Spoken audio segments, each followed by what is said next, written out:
High আমি রূপম। আজকের এই ভিডিওতে আমরা ইন্ডিয়ান সিনেমার বেশ কিছু আপডেটস দেবো। তো চলো আজকের ভিডিও শুরু করা যাক। আজকের প্রথম যেটা আপডেট সেটা হচ্ছে ভুল ভুলাইয়া 3 এর বাজেট নিয়ে। এই ছবিটা 150 কোটি টাকায় নির্মিত। আমরা জানি দিওয়ালির অন্যতম বড় রিলিজ হচ্ছে ভুল ভুলাইয়া 3।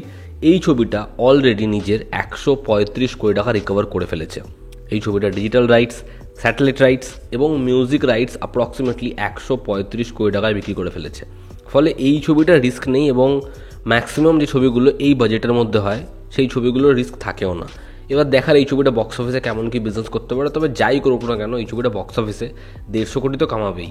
আমরা যদি পরবর্তী আপডেটে আসি তো সেটা হচ্ছে বেবি জন নিয়ে। বেবি জন ছবিতে সালমান খানের কেমিউ থাকতে চলেছে এবং সেই কেমিউটা নিয়ে খুব হাইপ হবে। তার 5 মিনিটের অ্যাকশনের জন্য লোকে কিন্তু সিনেমা হলে ছবিটা দেখতে যাবে। তার মধ্যে ক্রিসমাস রিলিজ এবং বেবি জন নিয়ে হাইপ তৈরি হবে। বরুণ ধওয়ানকে যেরকমভাবে কালিশ প্রেজেন্ট করবে এবং থেরির ফ্রেম টু ফ্রেম রিমেকও ছবিটা নয়, আর অ্যাটলি ছবিটাকে নিয়ে ইউনিভার্স বানানোর প্ল্যান করছে, তা বড় সড়ো ভাবনা আছে। তবে যেটা আজকের আপডেট সেটা হলো এই ছবিতে সালমান খানের যে কেমিউর পোর্শনটা সেটা কিন্তু কালিশ ডিরেক্ট করছে না, সেই পোর্শনটা ডিরেক্ট করছে অ্যাটলি। হ্যাঁ, আপনারা ঠিক শুনলেন, সেই পোর্শনটা পরিচালনা করছে অ্যাটলি।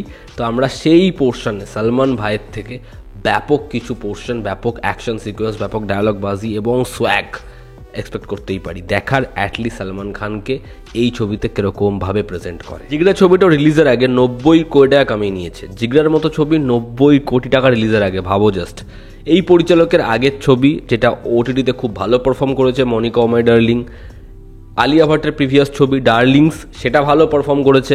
তো যে কারণে এই ছবিটার অলরেডি ডিজিটাল রাইটস এবং স্যাটেলাইট রাইটস 70 কোটি এবং 20 কোটি টাকায় বিক্রি হয়ে গেছে। তা 90 কোটি টাকা এই ছবিটা রিলিজের আগেই কামিয়ে নিয়েছে। আমরা যদি পরবর্তী আপডেটে আসি, স্পাই ইউনিভার্সের পরবর্তী ছবি যেখানে মুখ্য চরিত্রে অভিনয় করছে আলিয়া ভাট, শারবারি এবং ববি দেওয়াল। ছবির নাম কি? আলফা। এই ছবিতে ঋত্বিক রোশনের কেমিউ থাকবে এবং যে মেন্টার হবে আলিয়া ভাটের ক্যারেক্টার, এমনটা আমরা আগে শুনেছিলাম। এই ছবির পরিচালকও ভালো, তবে ছবিটার রিলিজ ডেট সম্পর্কে আমাদের খুব একটা আইডিয়া ছিল না। বলে রাখি আগামী বছর 2025-এই আসবে এই ছবিটা। এই ছবিটার রিলিজ তারা প্ল্যান করেছে 2025-এর ক্রিসমাসের টাইমে। তা মেকার্সরা এই ছবিটাকেও বড় করে পুশ করবে, এটা দেখে আমার খুব ভালো লাগলো। দেখার এই ছবিটার নেক্সট বিগ থিং হয় কিনা। তেরে ইশক মে আনন্দ এল রায়ের পরবর্তী ছবি। এই ছবিটার কাজ শেষ করে 2025-এর মার্চ বা এপ্রিল থেকে তার পরবর্তী ছবির কাজ শুরু হবে, যেটা হচ্ছে তন্নু ওয়েডস মন্নু 3, যেখানে আমরা কাঙ্গনা দিদি এবং আর মাধবনকে মুখ্য চরিত্রে দেখতে পাবো। এই ছবিতে কাঙ্গনা রানাওয়াতের ট্রিপল রোল থাকবে। দেখুন, যাই বলুন, তন্নু ওয়েডস মন্নু আমার হেভি লাগে, দুটো পার্টি খুব ভালো।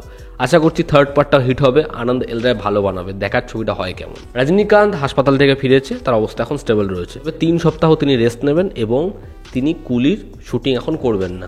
তাই কুলির শুটিং একটু পিছিয়ে যাচ্ছে এবং যেরকমভাবে ছবিটার শিডিউল ফেলা হয়েছিল সেরকমভাবে কাজ হবে না। তো এখন মেকার্সরা যেটা করবে, যেই পোর্শনে রজনীকান্ত নেই সেটার শুটিং করে নেবে, তবুও সেটা করে অনেকটা সময় বাঁচবে। তো একটু শুটিংয়ের শিডিউলে গন্ডগোল হয়েছে। এই মাসের অর্থাৎ অক্টোবরের এন্ড থেকে রজনীকান্ত এই ছবিটা যুক্ত হবে। দেখার এই ছবিটার কাজ কবে কমপ্লিট হয়, ছবিটা বক্স অফিসে কবে আসে। তো এই ছিল আজকের লেটেস্ট আপডেটস। ভালো লেগে থাকলে লাইক করো, শেয়ার করো, সাবস্ক্রাইব করো, তোমাদের কি অপিনিয়ন জানিও। জনতা আমাদের পাশে আছে। আবার দেখা হচ্ছে, টেক কেয়ার।